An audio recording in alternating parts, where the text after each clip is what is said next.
அஸ்ஸலாமு அலைக்கும் வரஹ்மத்துல்லாஹி வபரகாத்துஹு. அல்லாஹ்வின் கண்ணியமிக்க நல்லடியார்களே, அல்லாஹ் உலக மக்கள் அனைவருக்கும் சாந்தியும் சமாதானமும் நலமும் வளமும் அருள் புரிவானாக. ஆமீன் ஆமீன் யா ரப்பில் ஆலமீன். இன்ஷால்லாஹ் என்னோட வீடியோ பார்க்குற மக்கள் சப்ஸ்கிரைப் பண்ணுங்கள்.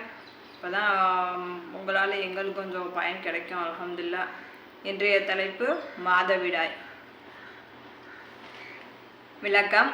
அனஸ் அலி அவர்கள் கூறியதாவது, யூதர்கள் மாதவிடாய் ஏற்பட்ட பெண்களுடன் ஒன்றாய் அமர்ந்து உணவு உண்ண மாட்டார்கள்.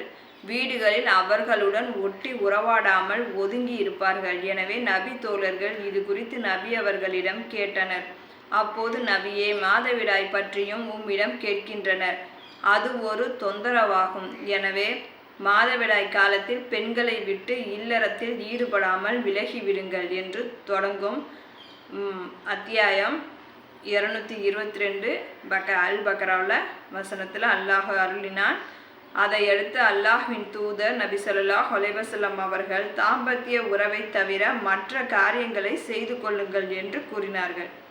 அந்த விஷயத்தை மட்டும் விட்டுட்டு மற்ற காரியத்தை செய்யுங்கன்னு நான் அல்லாவும் கட்டளையிட்டிருக்கேன், நபியும் அதை மக்களுக்கு எடுத்துரைத்திருக்காங்க. சில பேர் மாதவிடாய் வந்துருச்சுன்னா சில பேர் வீட்டுக்குள்ளே விட மாட்டாங்க, நடுவில் ஒரு இதை போட்டு நல்லா மாற்று மதத்தவர்கள் அதிகமாக இந்த மூட நம்பிக்கையை பின்பற்றிட்டு தான் இருக்காங்க. யூதர்களும் இந்த மாதிரி மூட நம்பிக்கையை பின்பற்றுவாங்க.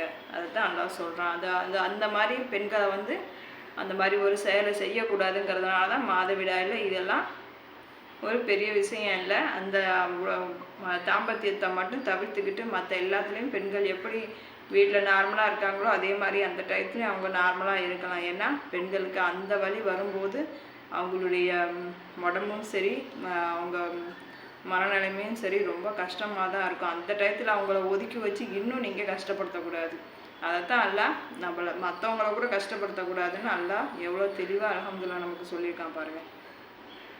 இந்த செய்தி யூதர்களுக்கு எட்டிய போது நம்முடைய காரியங்களில் எந்த ஒன்றுக்கும் மாறு செய்யாமல் விடக்கூடாது என்பதே இந்த மனிதரது விருப்பம் என்று கூறினர். நூல் முஸ்லிம் 507. அஸ்ஸலாமு அலைக்கும் வரஹ்மத்துல்லாஹி வபரகாத்துஹு.